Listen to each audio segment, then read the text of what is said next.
pequeña introducción artístico-musical. Vamos a empezar con nuestra clase, ¿bien? A ver, esperen que activo mi cámara.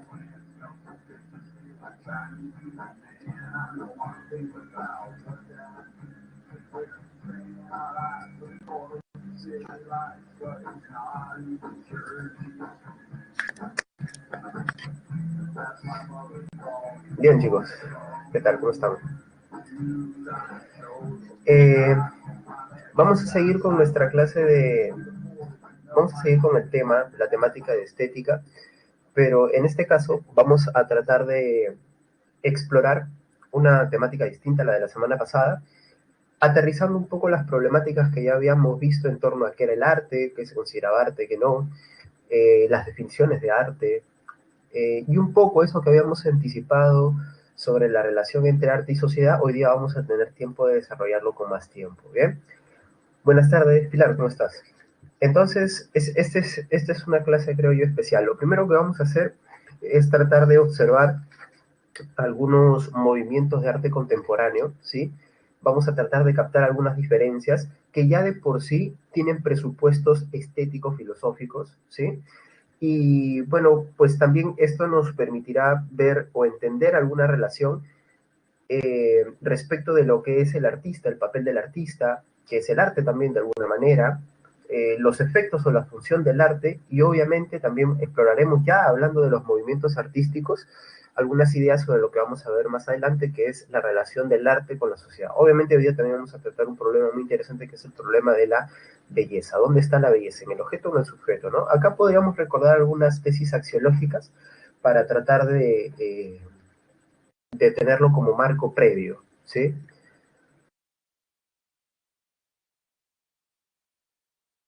Entonces vayamos a nuestros movimientos artísticos. Bien, el primer movimiento artístico que vamos a ver es el impresionismo. ¿Por qué partimos eh, del mundo contemporáneo? ¿Por qué no lo rastreamos? Bueno, principalmente porque para nuestros propósitos, ¿sí? Para entender el marco en el cual se dan los problemas artísticos de la actualidad, pues bastaría con entender estos movimientos, digamos, del siglo XIX hacia adelante. Más bien, podríamos tener, obviamente, movimientos como el clásico, el del Renacimiento, el barroco, el romántico, ¿no? Como movimientos también igual de interesantes, con muy buenas ideas, pero que motivaron el nacimiento de estos movimientos, pero que ya se los dejo para que ustedes los exploren por su cuenta, y vamos a ver que más bien estas corrientes surgen como una reacción a esos movimientos, ¿bien? Ese es el caso del impresionismo, por ejemplo. Eh, este movimiento que nace hacia mediados del siglo XIX en Francia eh, propone un cambio en tanto que las formas de arte clásicas proponían la construcción de las formas de una forma pura, eso quiere decir bien delineada, y si bien consideraba algunos aspectos técnicos, eh, le parecía, ¿no es cierto?, a muchos de los pintores impresionistas que ese arte no terminaba por transmitir algo. Y de lo que se trata es de que al momento en que yo trato de, no sé, pintar un paisaje o una escena o un escenario, de lo que se trata es de captar la impresión de ese momento, o sea, la sensación que transmite ese momento. Y eso solamente se logra cuando tú borras de tu mente las barreras mentales del trazo bien hecho y demás, porque lo que importa es que se resalte a través del color y la luz esa sensación o emoción que se quiere transmitir, ¿no? Y entonces ahí esto queda clarísimo con el ejemplo que se ha puesto acá, el cuadro Impresión del Sol Naciente del máximo representante del impresionismo, que es nuestro amigo Claude Monet, ¿no? Entonces, claro, ahí están también otros pintores franceses, como podrían ser Edouard Manet, Auguste Renoir y nuestro amigo Paul Cézanne. Ahora, el detalle, ¿sí?, es que, como ustedes van a ver, perdón, un pintor que estaría a camino medio, y eso ya lo vamos a ver más adelante. Miren, vamos a ver una pintura más, a ver, déjame que la encuentre, ya está. Esta pintura se llama Cesto de Manzanas, ¿sí? De nuestro amigo Paul Cézanne, ¿sí? También un impresionista, como hemos visto, y si ustedes se dan cuenta, no se necesita o no estamos viendo necesariamente manzanas bien dibujadas en el sentido de que representan la idea de una manzana como si fuera una manzana perfecta, ¿no? Son manzanas irregulares, miren cómo trabaja con el color para transmitir esa sensación de calidez, de hogar, de ambiente en el cual se suelen comer los alimentos, ¿no? Entonces esto me parece muy interesante que observar. Y vamos a compararlo con una pintura que se supone tiene un contenido o una idea similar, ¿bien? Hola David, ¿cómo estás? Entonces, hasta ahí el impresionismo. Ahora hablemos de otra corriente. Una corriente llamada el modernismo. El caso del modernismo es que, al igual que el impresionismo, también trata de ser una crítica, pero lo que principalmente va a criticar es que el arte esté tan lejano a las personas, vamos a ponerlo de esta manera, comunes y corrientes, a los que no son entendidos en criterios artísticos. Entonces el arte tiene que considerar cualquier tipo de elemento, mezclar cualquier elemento, con tal de hacer que las personas puedan captar, ¿no?, una obra artística y sentirla como tal. Entonces, para eso, ellos trataron de incluir el arte en la vida cotidiana usando materiales como los que se manifiestan acá, hierro, cristal, oro, que eran, dicho sea de paso, materiales hasta la época considerados poco artísticos. ¿Bien? Bueno, acá tenemos un cuadro de Gustav Klimt, ¿no? Digamos que es el máximo representante del modernismo, pero también podríamos considerar al arquitecto Mackintosh, a Victor Horta, Anthony Gaudí, ¿no? Eh, como les digo, si bien el modernismo implica una aproximación al sujeto común y corriente, diríamos que también es de tener cuidado esta idea porque hasta qué punto lo logró, ¿no? Romper con esa elitización del arte, ¿no? Bueno, eso lo veremos en un momento. El cubismo es una de las formas vanguardistas que va a tomar el arte, que nace en Francia principalmente y que va a tomar entre sus principales representantes a Pablo Picasso. El caso del cubismo es que va a proponer una pintura estructurada y en ese sentido retoma cierto aspecto clásico, ¿no? Porque hay, vamos a ponerlo así, líneas bien trazadas, formas geométricas bien dibujadas y demás, hasta ese punto nada más, porque considera lo siguiente: el impresionismo, al igual que la visión clásica y al igual que el modernismo, consideran que existe algo así como una perspectiva única de la obra de arte, una visión única. Y lo que piensa más bien el cubismo es que la obra de arte es y tiene que ser la intervención simultánea de varios puntos de vista, ¿no? O sea, tiene que permitirse que se le revelen muchas maneras de ver la pintura. Y esto es lo que sucede cuando observamos la pintura clásica, el Guernica de Picasso, ¿no? Digamos, la pintura clásica del cubismo. Claro, uno puede interpretarlo de una manera, pero otro también puede interpretarlo de otra manera, de acuerdo al punto de vista. Y es lo que te permite la pintura, y según muchos de los pintores cubistas, es lo que te permite el arte en general, ¿no? Entonces, la idea de estos pintores pasa por ahí, ¿no? Pasa un poco por ahí. El caso es que no solamente el cubismo apela a ello, sino que también a ciertas formas abstractas, como ustedes habrán podido dar cuenta. No necesariamente hay que dejar claro todo lo que se está tratando de dibujar. Y recuerdan que habíamos visto el cesto de manzanas de nuestro amigo Paul Cézanne, pues ahora veamos algo que se supone, una pintura que se supone fue inspirada bajo una idea similar. Esta obra se llama Plato de frutas y un vaso, de George Braque, también pintor cubista, ¿sí? Bueno, pero, profe, acá no hay frutas, profe. Bueno, si ustedes observan con cuidado y tratan de unir ciertos trazos, ciertas curvas, ustedes se van a dar cuenta de que sí se ve como un esbozo de algo de frutas. Profe, las letras sí me quedan claras, ¿no? Las letras sí. Pero bueno, ¿qué más hay ahí? Por ahí pueden haber unas uvas, pueden haber ciertas formas circunféricas, ¿no? Algo así podría haber, ¿no? Sí, Rey, sí, Maricielo, ¿no? Ahí se ven un poco que arriba. Entonces, abre mucho más la perspectiva que el cesto de manzanas, pero también tiene manejos de colores e iluminación menos realistas o verosímiles que lo tenía el impresionismo, ¿no? Entonces, por ahí también va la idea del cubismo, para que ustedes vean. Eh, Perdón.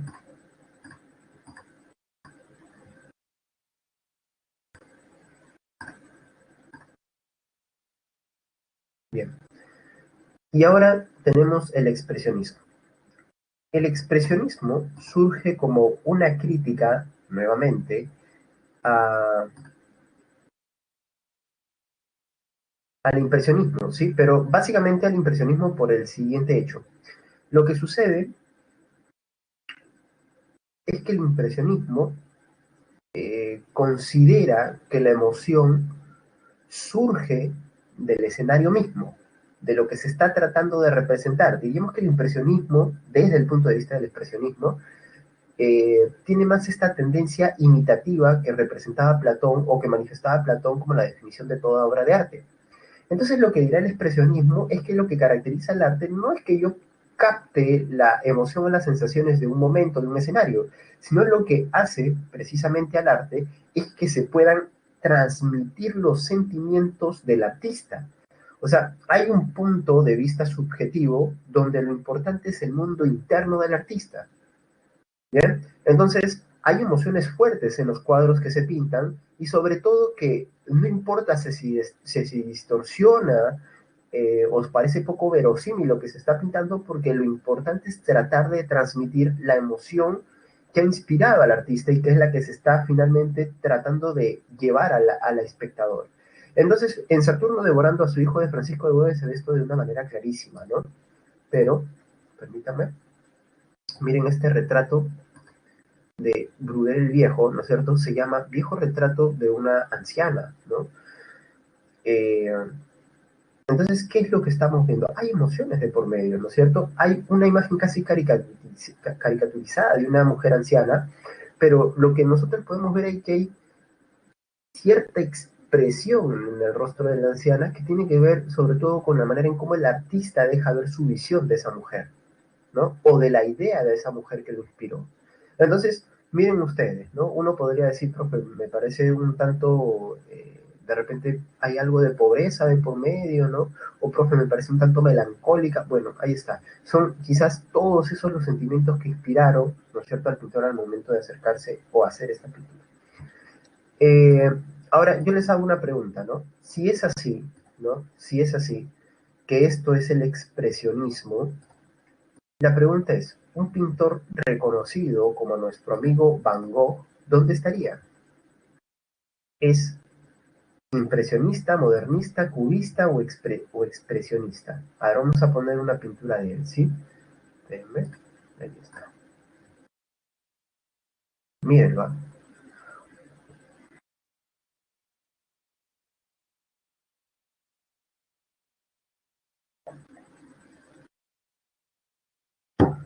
Está demorando en cargar, perdón. Ahí está, ¿no? De hecho, es difícil clasificar a nuestro amigo Van Gogh, ¿no? Claro, recuerdan que la semana pasada les mostré la noche, una de las noches estrelladas. Bueno, esto se llama Habitación de Arles, ¿no? La habitación de Van Gogh, también conocida, ¿no? Eh, y claro, hay una ligera deformación, hay una perspectiva un tanto distorsionada, eh, no son trazos precisos, no son tampoco colores que transmitan una verosimilitud de luz y color como en el caso del impresionismo, pero hay algo del impresionismo, pero también hay algo del expresionismo. Es por eso que de Van Gogh se suele decir que es un posimpresionista, ¿no? O sea, toma un poco las técnicas impresionistas de manejo de luz, pero sobre todo de color, y lo que trata de hacer es expresar su mundo interno, ¿no? Entonces, en ese camino, él no es necesariamente un impresionista, aunque tampoco ella es un expresionista, aunque está más cerca, creo yo, de esta corriente artística, ¿no? Bueno, entonces como ustedes pueden ver, también hay ideas de lo que es el arte, hay ideas de lo que es el artista detrás de todas estas corrientes. Y por ejemplo, en el expresionismo ya estamos viendo que el mundo interno tiene una mayor presencia. Y mayor presencia tendrá el mundo interno en el caso del surrealismo. Este movimiento artístico nacerá con el conocido manifiesto surrealista del francés André Breton, del pintor y, bueno, escritor también André Breton, ¿no? Y André Breton lo que hace es tomar dos corrientes importantes para su tiempo, dos corrientes de pensamiento, como son el marxismo y el psicoanálisis. Ahora, ¿qué es lo que sucede? Eh, Breton lo que toma del marxismo es las estructuras socioeconómicas, ¿no es cierto?, como, como medios que se imponen sobre el sujeto. Y del psicoanálisis tomará estas fuerzas inconscientes que están dentro del sujeto y de los cuales él no es consciente y que también lo aprisionan de cierta manera. Entonces, ¿de qué se trata el surrealismo? El surrealismo implica una liberación del ser humano en la medida en que también se libera su mundo interno para que se haga consciente de algunas cosas y de esta manera mejore como persona, pero también para que cambie sus relaciones humanas y cambie el mundo. Se supone que para mejor, ¿no es cierto? Entonces, artistas como Pablo Picasso, miren ustedes, ¿no es cierto? El mundo surrealista es una expresión de un mundo también confuso, abstracto, onírico, diría yo, sobre todo, porque recordemos esta vinculación con los sueños del psicoanálisis, ¿no? Eh, que tienen que ver, eh, sobre todo, ¿no es cierto? Tienen que ver sobre todo con lo que les mencionaba, que es la liberación del ser humano. Perdón, en esta pintura mencioné Salvador Dalí, ¿no es cierto? Salvador Dalí con su famosa persistencia de la memoria, y los relojes son una constante, o las referencias al tiempo son una constante en las pinturas de Dalí, ¿no? Pablo Picasso, a pesar de que es cubista, también tiene una serie de aportes al surrealismo, ¿no? No se confrontan, es más, yo diría que pueden asolaparse hasta cierto punto. Eh, Giorgio de Chirico, Man Ray, Joan Miró, el pintor catalán, también entran en este movimiento surrealista. Y yo incluso incluiría acá a nuestro amigo René Magritte. ¿Han visto algo de René Magritte alguna vez? Bueno, ya lo ven luego por su cuenta, ¿no? Son surrealistas todos ellos. A ver, déjenme ver, creo que tenía algo más. No. Bien. Y otro de los movimientos contemporáneos tendría que considerar, obviamente, innegablemente, al pop art, ¿no? Claro, Giancarlo. Ese es René Magritte, la cara con la pera, la cara con la manzana, o los personajes cubiertos con unas especies de sábanas, ¿no? O telas blancas. Bueno, el pop art, ya estamos saliendo del surrealismo, entrando al pop, al arte pop. El pop art, que nació básicamente en Gran Bretaña, pero luego se extenderá hasta Estados Unidos, nuevamente retoma una idea del modernismo, que es de acercar al arte al común de la gente, ¿no? Al común denominador, a las masas populares. Ahora lo que sucede es que, según el pop art, ¿no? Lo que se tiene que hacer para acercar verdaderamente el arte a las personas es hacer arte con sus elementos, con los elementos de la cultura popular, que normalmente son símbolos que las élites artísticas, ¿no es cierto?, niegan y que no aceptan. Entonces, esa es la manera de hacer que el arte se extienda y que haya una verdadera desuniversalización, ¿no? Entonces, por ejemplo, acá tomo una lata de sopa de tomate, ¿no es cierto?, la famosa lata Campbell, y entonces la vuelvo un cuadro, por ejemplo, ¿no? Y lo que menciona Valentina, ¿no? Que también lo puedo poner como ejemplo. A ver, déjame ver si lo tengo por acá. Lo que lo he descargado. ¿No? El famoso Marilyn, Shot Marilyn, ¿no es cierto? De Warhol, también de Andy Warhol, ¿no es cierto? Ahí está. Una imagen pop, o sea, popular, ¿no? Un artista popular como Marilyn Monroe, no es un artista de culto, ¿no es cierto? Se extiende para todas las personas, ¿no es cierto? A través de el manejo de colores, de luminosidad, lo que tú quieras, pero finalmente es una manera de dar a entender que lo cotidiano también puede ser arte dependiendo de cómo lo veas. Ahora, esto de acá es peligrosísimo también, ¿no es cierto? Al menos algunos lo consideran así, como por ejemplo el premio Nobel Mario Vargas Llosa, ¿no? Que en su libro La sociedad del espectáculo considera que estas formas de arte terminan llevando a considerar arte, cosas que no hay un mayor esfuerzo técnico, no hay una mayor elaboración técnica, no funcionan bajo una idea, es simplemente tomar algo de la realidad y decir que es arte, ¿no? Él lo manifiesta en un artículo que se llama Caca de Elefante, a propósito de una obra de arte que era Caca de Elefante, ¿no? Básicamente. Y bueno, también pueden pasar estas cosas, ¿no? Como las que les voy a mostrar a continuación. Permítanme, a ver, ¿dónde está? Ahí está.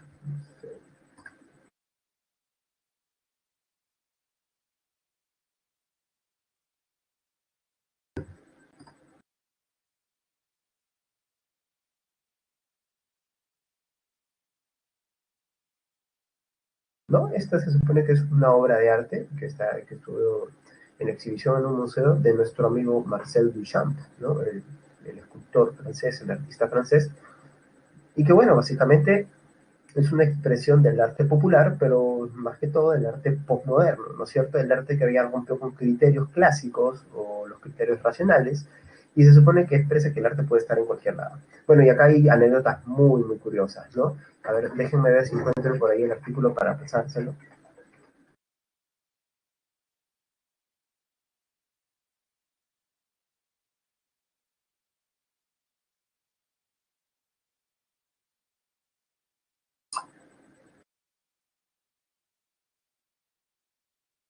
Bueno, no encuentro el artículo, pero bueno, no importa.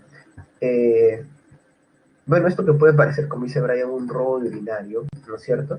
Terminó haciendo o ha sido la tendencia hasta algunos, hasta algunos, mmm, hasta algunos años atrás, ¿no? Yo diría que todavía lo sigue siendo en algunos sectores todavía artísticos, ¿no? Donde no necesariamente se expresa una idea detrás, sino que se afirma que la idea se descubre ya una vez hecha la obra de arte, ¿no? Eh, porque precisamente en lo cotidiano habita el arte, ¿no? Entonces hay anécdotas muy, muy cómicas, ¿no? Como la de este hombre que fue a una exhibición de este tipo de arte eh, y pues olvidó sus lentes sobre una mesita, ¿no? Sobre una repisa. Y la gente pensó que era parte de la exhibición y empezó a tomarle fotos, la gente empezó a decir, oye, pero ¿cuánto están vendiendo esto? ¿No es cierto? Se armó todo un lío por saber quién había sido el autor de esa genialidad, hasta que el hombre se da cuenta que había olvidado sus lentes, regresa al museo, a la exhibición, coge sus lentes y dice, perdón, me lo olvidé, ¿no? Entonces, ese tipo de locuras también pasan, ¿no? Y es cierto, no estoy inventando esto. Y bueno, han pasado cosas similares también, ¿no? Y bueno, los Simpsons también se burlan de esto con el capítulo en el cual Homero compre una parrilla y hace un desastre con ello y lo terminan exhibiendo, ¿no? Como arte contemporáneo, ¿no? Bueno, ahí tenemos un buen espectro de los distintos movimientos que han ido dando, claro, el capítulo que se supone la obra de arte expresa su ira, ¿no? La ira del artista. Bueno, entonces, como estamos viendo, eh, todos estos movimientos han tenido una consideración o valoración de la obra de arte y del artista. ¿Y de qué es lo que tiene que hacer la obra de arte? Expresar una sensación del medio, expresar una emoción, expresar una idea, ¿no? ¿Qué es lo que ha tenido que hacer? Ahora, vamos a hacer un pequeño salto y vamos a tratar de ver cómo esto puede llevar a otros problemas, como son la función del arte en la sociedad o en la cultura, y el problema de la belleza. Antes hagamos una pequeña observación, ¿sí? Sobre los que son considerados las expresiones artísticas culturales, ¿no? De nuestra época. Claro, la pintura lo sigue siendo, qué duda cabe sobre la escultura también, y en la literatura, claro, antes lo que se consideraba solamente poesía, ¿no? Antes decían las siete bellas artes, la poesía y lo demás no. Pero bueno, hoy en día, ya con la aparición y el posicionamiento, ¿no es cierto?, centralizante de la novela y del cuento, yo diría que ellos también ingresan ahí. Y hoy en día asistimos también a la formación de nuevas formas de literatura, ¿no es cierto? La poesía virtual interactiva, esa que tú das clic acá, tal, tal, y aparecen nuevos versos, o los versos se van construyendo conforme tú vas dando clic, ¿no es cierto? Eso me parece también muy llamativo y ya veremos si con el tiempo se constituye como una forma popular, ¿no? Por ahora es experimental todavía, ¿no? Quién sabe en el tiempo. Bueno, la arquitectura también, como siempre, yo diría que arquitectura y música se parecen en eso, en el sentido de que tienen un registro más de uso popular y tienen otro registro más academizado y más y considerado, por tanto, por ende, más artístico, ¿no? Más propio del arte. Eh, entonces, definitivamente, ahí, no, ahí podemos observar también que hay una discusión en torno a si todo lo que se escucha es arte, ¿no? Profe, Maluma es arte, profe, Hawái es arte, ¿no? Bueno, ahí está. Esa sería parte de la discusión, por ejemplo, ¿no? El caso es que el teatro también, que es considerado o ha sido siempre considerado una forma de arte, hoy en día podríamos decir que tiene su propia versión tecnologizada, que es la del cine, ¿no? Y es que en el cine también se pueden combinar muchos elementos. El elemento de la imagen con el elemento del audio, ¿no es cierto? Lo audiovisual hace que es una experiencia muy enriquecedora la del cine, ¿no? Y nuevamente ahí dónde está el límite, pues, para el arte cinematográfico, ¿no? Y obviamente el cine también constituye la integración de los fotogramas, ¿no? O sea, de la fotografía. Y Walter Benjamin decía en un ensayo sobre la obra de arte en la era de la reproductibilidad técnica, decía lo siguiente: el día que la fotografía, o algo así, ¿no? Algo similar, no recuerdo la cita exacta, el día en que la fotografía logre posicionarse como un arte, las obras de arte dejarán de ser arte, ¿no? En el sentido de que él pensaba que ya si cualquiera puede tomar fotos y decimos finalmente que la fotografía es arte, entonces cualquier cosa es arte, pues. Y si cualquier cosa es arte, ya nada es arte, pues, ¿no? Porque no todo puede ser arte. Y acá viene otra discusión, ¿no? ¿La fotografía es arte?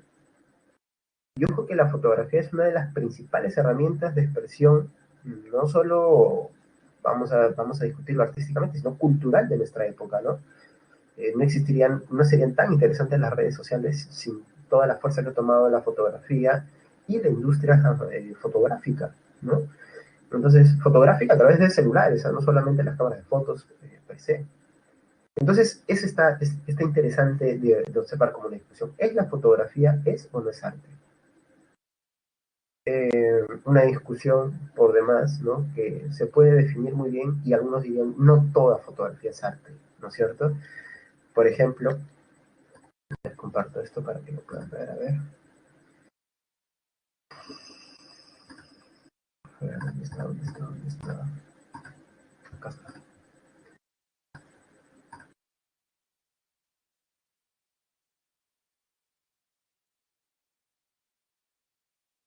Bueno, este señor se llama Henry Cartier-Bresson y este fotógrafo, ¿no? Básicamente, miren, es un captador del momento, ¿no? Es un cazador de esos momentos especiales que hacen una fotografía sumamente interesante y que da ganas de verla una y otra vez, ¿no? Algunos dicen que capta esos momentos mágicos de la vida cotidiana, ¿no? También tiene eso de lo cotidiano, digamos, la fotografía, ¿no? Pero la fotografía también puede ser una construcción, ¿no? Gente que coge elementos, juega con símbolos y le toma una foto y termina siendo interesante. También juegan con luces, con colores, con fondos, ¿no? Con iluminación, básicamente, ¿no? Entonces, ahí está. Entonces, la fotografía, desde esta perspectiva, también puede llegar a ser arte. Ahora, lo que todos hacemos en nuestro día a día, cuando le tomamos foto a nuestro pollo a la brasa, a nosotros embutiéndonos en cualquier sitio de comida rápida, ¿no es cierto? Eso es arte también. El arte, el pop art, ¿qué diría? Quizás también, ¿no? Es cuestión de hallarle una visión, ¿no? Una interpretación adecuada. Es un poco como esta película eh, que ha sido incluso, o sea, han hecho una película de una muy mala película, ¿no es cierto? Que, ¿cómo se llama este actor? Se me fue su nombre. James Franco, ¿no es cierto? Hizo una película que se llama The Disaster Artist, ¿no es cierto? De repente alguien la ha visto. En la cual, pues, lo que se hace es simplemente una visión de cómo se construyó la peor película de la historia, ¿no? Y yo creo que esa peor película de la historia ustedes deberían verla y ver cómo en lo malo uno termina, más allá de, claro, de algún, ¿no? Como a pesar de que uno que se puede ir riendo de lo desastroso que es esa película, ¿no? Y de las actuaciones, uno termina encontrando algo, ¿no? Algo que, una emoción que te genera cierta comunión con esa película que es desastrosa, obviamente nadie lo va a negar. Entonces, quizás también puede haber un camino para interpretar eso, ¿no? Para interpretar que quizás incluso las formas desastrosas en las cuales que han sido caminos de interpretar algo, alguna forma de belleza, también encierran algo de ella, ¿no? En su desastre mismo, o en su decepción misma, ¿no? Bueno, volvamos a nuestros problemas. Bueno, empezamos con los problemas. El primer problema es el problema respecto de si la belleza reside en el sujeto o en el objeto. Y esto ya lo vimos de alguna manera en axiología cuando hablábamos de los valores, ¿dónde están? ¿En el sujeto o en el objeto? Bueno, entonces, el valor de la belleza en sí, ¿dónde está? Bueno, la teoría subjetivista, en representantes como Adorno, sostiene que la belleza surge a partir del agrado del sagrado, ¿no? Un poco al estilo del hedonismo, ¿no? El hedonismo axiológico, perdón.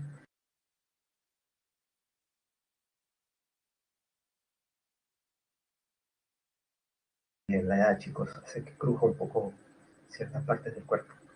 Bueno, entonces, ahí estamos, en el hecho de que la belleza, ¿no es cierto?, para la teoría subjetivista, está en el sujeto y es el sujeto el que determina lo que es bello. Ahora, en la teoría de Adorno, ¿sí? En la teoría de Adorno, no solamente es el sujeto, sino que también toda la influencia que tiene todo sujeto, porque el sujeto no es que haya venido de la nada, haya venido del mundo de las ideas de Platón. El sujeto, ¿no? Desde el punto de vista de Adorno, es miembro o parte de una sociedad. Entonces, aunque el sujeto pueda tener la visión más distinta que uno pueda encontrar dentro de la sociedad, sigue siendo una visión dentro de la sociedad, ¿no? A ver, para ponerlo en un ejemplo. Eh, Obviamente, los criterios que cualquiera de ustedes comparte respecto de la belleza física de una persona no van a ser los mismos criterios que yo tengo. Pero sin embargo, ¿sí? Así para ustedes de repente tiene que ser de tal forma, tal estatura, ¿no es cierto? Con cierto tipo de rasgos fenoménicos en el, perdón, fenotípicos en el rostro, ¿no? Pero esto no hace, ¿no es cierto? O no invalida el hecho de que los criterios que ustedes tienen puedan compartir algo con mis criterios. Ahora, ¿por qué compartimos algo? Es porque vivimos en una misma sociedad. Ahora, hay también quienes interpretan esto, ¿no es cierto? Como que la sociedad se impone o impone ciertas formas de belleza. Yo diría que no es la sociedad, ¿no? Yo diría que son ciertos sectores de la sociedad, ¿no? Por ejemplo, si tú ves obviamente los desfiles de la alta moda, ¿no es cierto? Ahí obviamente te das cuenta que hay cierta concepción estética de la mujer y del hombre, ¿no? Pero obviamente si ves también otro tipo de concursos de belleza, vas a darte cuenta que también cambia nuevamente la concepción estética. Y obviamente si ves Instagram o estás todo el día pegado y piensas que ahí están los moldes de vida ideal, pues te vas a desmoronar, ¿no es cierto? Porque son gente que tiene dinero y se han hecho operaciones, ¿no es cierto? Y además han hecho esto de lo que yo les decía, la belleza del filtro, ¿no? De cómo los filtros de las distintas aplicaciones se han vuelto también estándares de belleza, ¿no? Entonces las personas van con su celular en mano y dicen, quiero verme como en este filtro, ¿no? Y se operan para verse como en un filtro, ¿no? Entonces es algo que sucede, ¿no? Tiene un nombre este comportamiento social, los sociólogos le han dado un nombre, y los psicólogos también. Bueno, eso es lo que diría Adorno. Ahora, del otro lado, Benjamin también piensa que la sociedad ocupa un papel importante al momento de valorar la obra de arte. Pero lo que piensa Benjamin es que aun cuando eso sucede, la obra de arte eh, contiene una belleza que trasciende el tiempo, ¿no? Eh, en otras palabras, la belleza está en el objeto mismo, encerrada en el objeto mismo. Y no es que la belleza esté, ¿sí?, en el sujeto. El sujeto lo único que hace con su papel activo es reconocer esa belleza que ya está en el objeto. ¿Y cómo podríamos comprobarlo esto? Pues básicamente porque existe una serie de cualidades o contenidos dentro del objeto. Bien, esto es algo interesantísimo también, dicho sea de paso. eh, bueno, entonces podríamos también verlo de esa manera. Eh, yo pensaría que de alguna manera no es que ambas posturas se nieguen por completo, pueden ser complementarias también. Porque miren lo que dice Benjamin, incluso, bueno, ya les he mencionado lo que dijo sobre la fotografía, ¿no? Tiene cierta forma purista de concebir el arte, pero él también dice que las sociedades influyen en que se pueda o no se pueda reconocer la belleza de una obra de arte. Así, por ejemplo, ¿no? Yo, por ejemplo, les traigo, eh,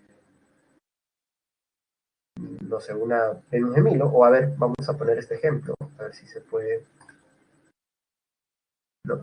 Esta expresión de arte rupestre, ¿no es cierto? Muy famoso.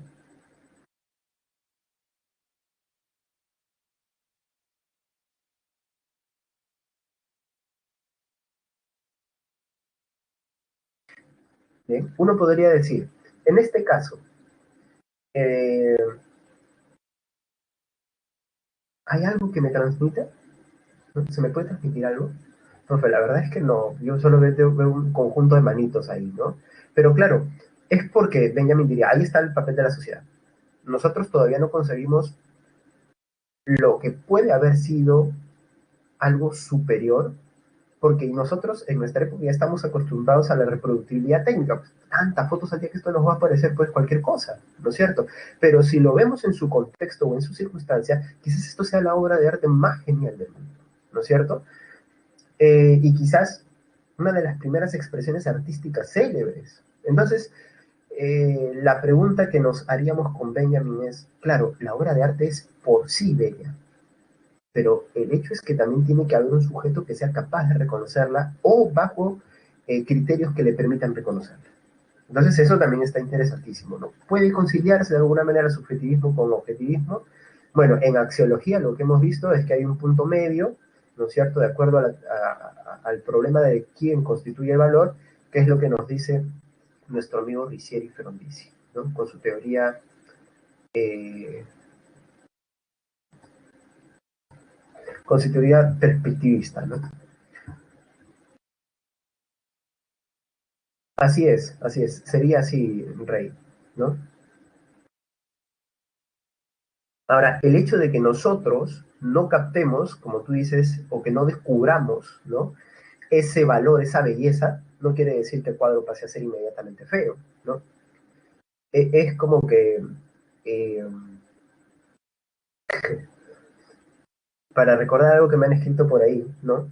Es como que a ti te deje de parecer guapo, guapo o guapa tu pareja, ¿no es cierto? Y se lo digas cuando terminas con esa persona, no por eso esa persona deja de ser guapo, no porque hayas dejado de reconocer esa belleza, ¿no es cierto? Eh, yo creo que así podría verse, ¿no? O sea, la belleza está ahí aunque no sea reconocida, ¿no? Entonces de repente, a pesar de que muchas personas puedan decirle a alguien que es feo, que esa persona no se preocupe, ¿no? No existe la fealdad, sino no existe el contexto adecuado para tu belleza, ¿no? Bueno, y hablando de arte, ¿no? Podemos también retomar algunas problemáticas que tienen que ver entre la relación del arte y la sociedad, ¿no? No se preocupen, a todos le llega su momento, a todos somos considerados bellos en algún momento. Y ya luego somos considerados feos, o antes éramos considerados feos, luego es cuestión de cómo se mueven las cosas en la vida. La vida no tiene nada comprado. Eh, o la de no eres feo, sino que no has nacido en el lugar adecuado, ¿no? Porque la belleza es relativa. Bueno, entonces continuemos. Entonces hay una relación, ¿no? Entre arte, belleza, cultura, sociedad, y acá es cuando empezamos a hablar ya de las funciones del arte, ¿bien? ¿Y cuáles son esas funciones del arte? Bueno, remontándonos hasta nuestros amigos los antiguos, como por ejemplo nuestro amigo Platón, encontramos algo muy interesante que dice Platón, ¿no? Y que creo que todos en algún momento lo hemos pensado. Y es que el arte tiene una función pedagógica, ¿no? Eh, ¿Qué es lo que nos dice Platón en la República? De esto voy a hablar también así muy brevemente, obviamente, ahora lo voy a hacer con más extensión, cuando hablemos de filosofía política. Pero Platón sostiene lo siguiente, en la República él considera que una sociedad o una buena sociedad bien constituida tiene que ver también con el carácter de cada uno de sus miembros, con todos los individuos que que la integran, perdón. Ahora, esa sociedad constituida por estos individuos hace o mejorará, perdón, en la medida en que estos individuos tengan buenos hábitos, buenas costumbres, que sean también buenos, para decirlo así, ¿no? En otras palabras, la bondad de los elementos se transmite al todo, ¿no? De las partes al todo. Entonces, lo que Platón plantea lo siguiente. Hay formas de arte que hacen que se eleven las personas, que crezcan como personas a nivel racional, a nivel anímico, pero hay otras que más bien hacen que las personas se pierdan, ¿no? Entonces, por ejemplo, él dice, la lira y la cítara son esas positivas, ¿no es cierto? ¿Y qué son la lira y la cítara? Son instrumentos musicales, ¿no es cierto?, de cuerda, que tienen un sonido muy apacible y que a pesar de que se puedan tocar rápido, no tienen este exacerbar los estados anímicos y desbocarte, ¿no? Y la flauta, pensaba Platón, es más bien aquella que desencadena pasiones, vicios, ¿no es cierto? Sobre todo pasiones eh, veleidosas como el sexo y demás, ¿no es cierto? Es como, sería como, ¿no es cierto? Hoy en día plantear, pues, no sé, una pieza musical de, eh, no sé, una guitarrita de Paco de Lucía, para los que conocen, ¿no es cierto? Y compararla con el reggaetón, pues así ese reggaetón que tú dices, uy, no está la bailo, ya, algo así, ¿no es cierto? Entonces, como te puedes dar cuenta, no es que el arte per se también cumpla esa función, sino que también las formas en que se da ese arte, ¿no? A ver, te leo, Giancarlo. Dice, si una persona dice que el pasto es verde porque lo puede ver de ese color, sería un conocimiento objetivo subjetivo, ya que las personas daltónicas lo ven de un diferente color. Ese es un problema axiológico, ¿no? Eh, porque finalmente lo que tú estás poniendo o manifestando ahí por escrito es si el color es un valor o es algo determinado, ¿no? Eh, de hecho, me parece, ¿no? Me parece de que este problema ha sido también abordado por la ciencia de cierta manera, ¿no? Una manera que quizás no sea la más adecuada, pero que también aporta lo suyo a la discusión o al debate filosófico, ¿no? De hecho, la ciencia ha demostrado que incluso cuando todos decimos rojo, ¿no? Para quitar solamente el problema de los daltónicos, ¿no? Incluso cuando todos decimos rojo, no necesariamente estamos viendo el mismo rojo, porque nuestras experiencias vitales, donde hemos nacido y demás, hacen que nuestros ojos también tengan una distinta manera, ¿no? de, de color. Bueno, dejemos por ahí el problema, que es un problema axiológico. Entonces, esta es la idea del arte con su función educadora. Hay que escoger bien, según Platón, y hay que, según él, prohibir ciertas formas de arte porque más bien envilecen a las personas. Es por eso que Platón planteó que se expulsen a los poetas de la República, cierto tipo de poetas, porque exaltan pasiones negativas, como las que él encontraba en algunas tragedias, ¿no es cierto? ¿Qué es eso de que Edipo con su mamá? ¿Qué estás hablando, no? Saca acá, papi, estás que me malogras a la gente acá, ¿no? Es como, no sé, pues escucharte un reggaetón que hable locuras, ¿no es cierto? Entonces, uy, sí, chistoso, pero al final terminas concientizando eso, ¿no es cierto? Y ahí es cuando te das cuenta de que algo no está yendo bien, ¿no? ¿Todo bien por casa, amigo? Bueno, algo así. Platón tiene esa desconfianza porque piensa que el arte es una expresión de contenido. Entonces, si la gente se queda con ese contenido, se malforma o se bienforma, ¿no? Entonces, vamos a la otra concepción que está muy cercana a esta, que es la de su discípulo. Aristóteles piensa que el arte tiene una función moral, y esto también lo va a respaldar León Tolstoy, el famoso escritor ruso.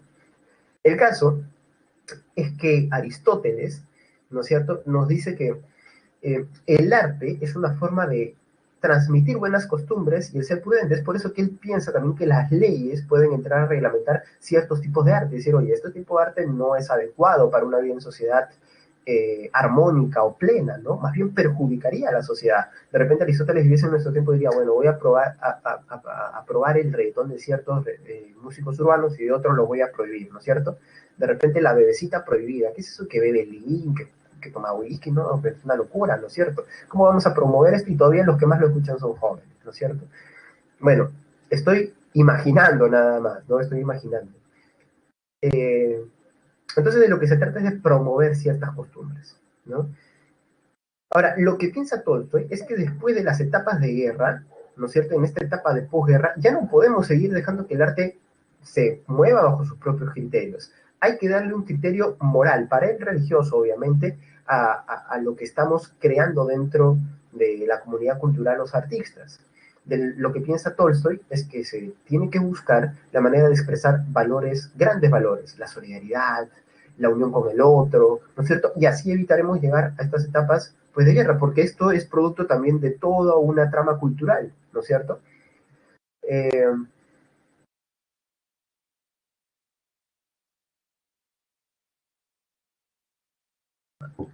a ver, voy a leer rápidamente lo que me escribe Valentina.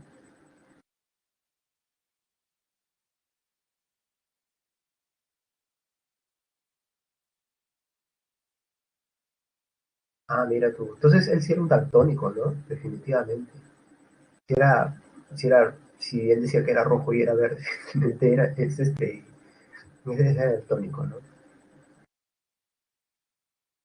Ahora, aunque por cierto nunca conocí un daltónico, ¿no? Un amigo mío decía ser daltónico, pero siempre que yo le decía, oye, mira esa cosa roja, y él inmediatamente la veía, ¿no? Y creo que era flor, ¿no? Creo que era su gancho, también algunos lo usan como un gancho, ¿no? Para llamar más la atención.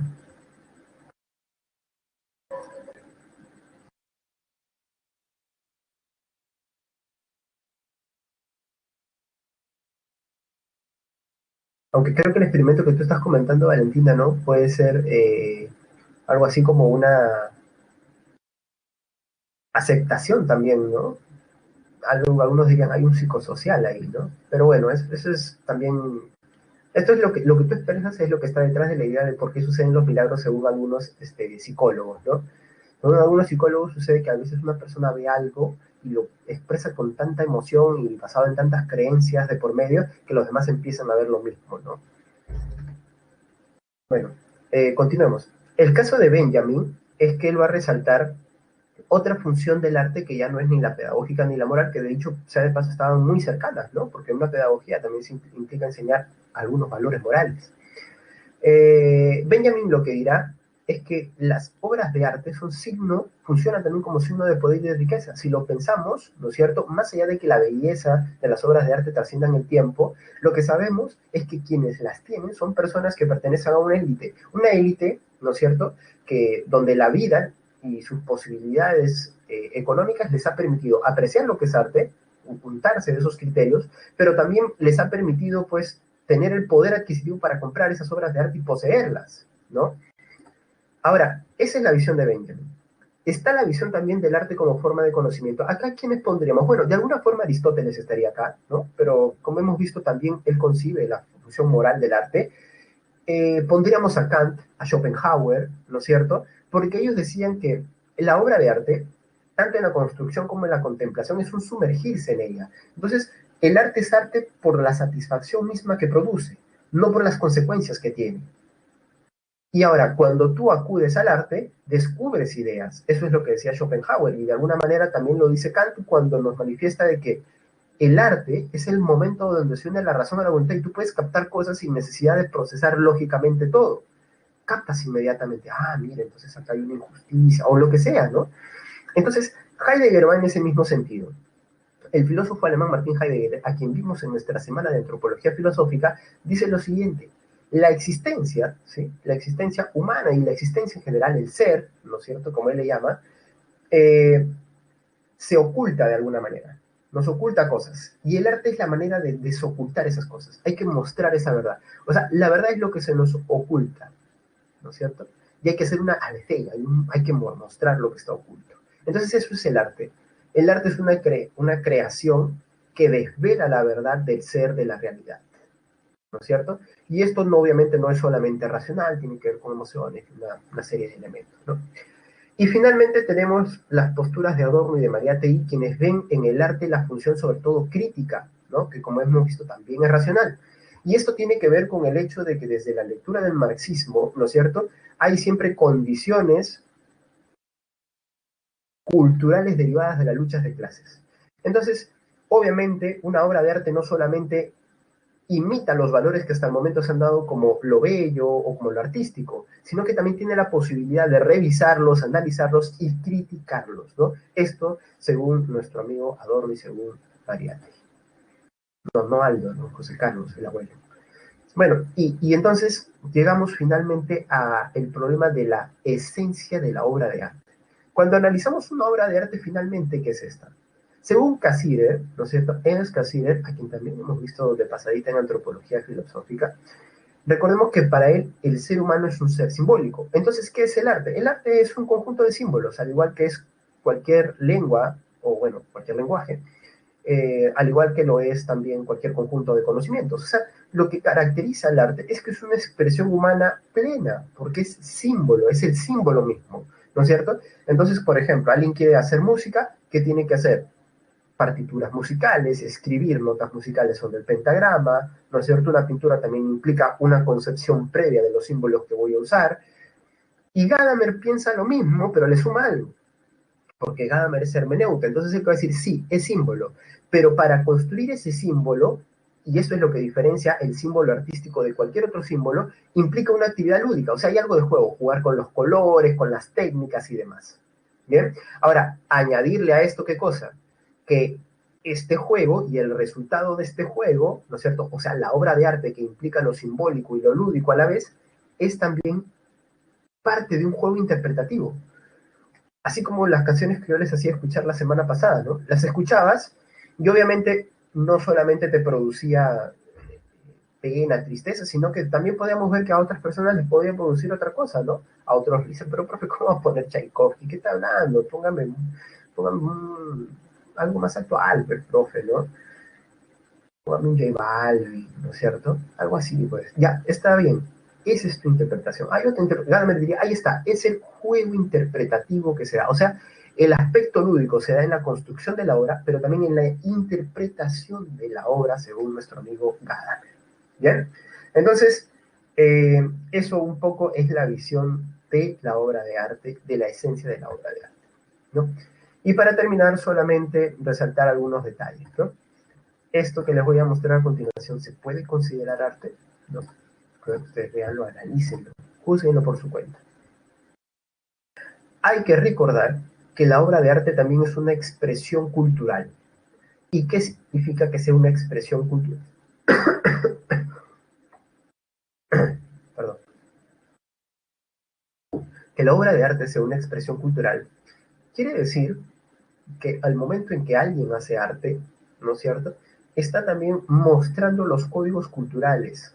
En otras palabras, es parte de una identidad cultural. Nosotros de repente nos puede parecer que somos lo más iconoclastas, que rompemos con todos los códigos morales al estilo nichano, ¿no? Yo, profe, solamente revelo pasiones, pero para revelar esas pasiones estás apelando a símbolos que son clásicos de la cultura occidental, aunque tú no te des cuenta. Entonces estás expresando una identidad. Entonces, esto que estamos viendo, este cráneo, ¿no es cierto?, de un animal pintado, que para muchos es arte, ¿no es cierto?, amazónico, y para otros, bueno, no lo sé. Bueno, más allá de que sea o no sea arte, es una expresión identitaria de la identidad cultural. Y obviamente el camino que se tiene que recorrer es el camino de poder apreciar y discutir, ¿no es cierto? Ahí tiene que haber un marco de tolerancia, pero no solamente eso, de interculturalidad, de intercambio, ¿no? Mira, esto es lo que se considera eh, arte en mi sociedad, esto es arte para tu cultura, ¿no es cierto? Si bien no vas a necesariamente asumir lo que es arte para ellos, ¿no es cierto? Implica un acercamiento. Este acercamiento ya es el camino de la interculturalidad. Bien, aquí nos vamos a quedar, chicos. Acá tienen ustedes las claves para la separata, que imagino que ustedes revisan siempre. Y bueno, eso sería todo. Rápidamente les pido por favor que respondan a la encuesta docente. Yo les pediría adicional que, perdón, aquí. Bien. Bueno, solamente eso. Yo les pediría adicional que la próxima semana también ya vengan repasando, porque en filosofía política vamos a retroalimentarnos de algunas ideas que hemos visto antes. Bien, entonces eso nada más, chicos, sería todo esta semana. Esperen, sí, Valentina, qué rápido pasa todo, ¿no? Pero no se preocupen, me van a poder seguir viendo, pronto voy a abrir mi canal de YouTube, ¿sí? Me voy a volver influencer, dejaré la no, mentira, no, nunca. Ya nos estaremos viendo, ojalá nos sigamos viendo, ¿no? Ojalá nos sigamos viendo, no, imposible que me vuelva youtuber influencer, no sé editar. Eh, pero bueno, sigo por acá, por este medio. Streamer es un término más bacán, ¿no? Bueno, entonces los dejo que tengan un buen un buen, es verdad, que todavía quedó pendiente nuestra canción, ¿no? Pero quizás la última clase, quizás, no prometo nada de acuerdo al tiempo. Eh, ya nos estaremos viendo, chicos, tengan una buena semana, un mejor fin de semana. Un abrazo para todos, cuiden su salud y la de su familia. Bien.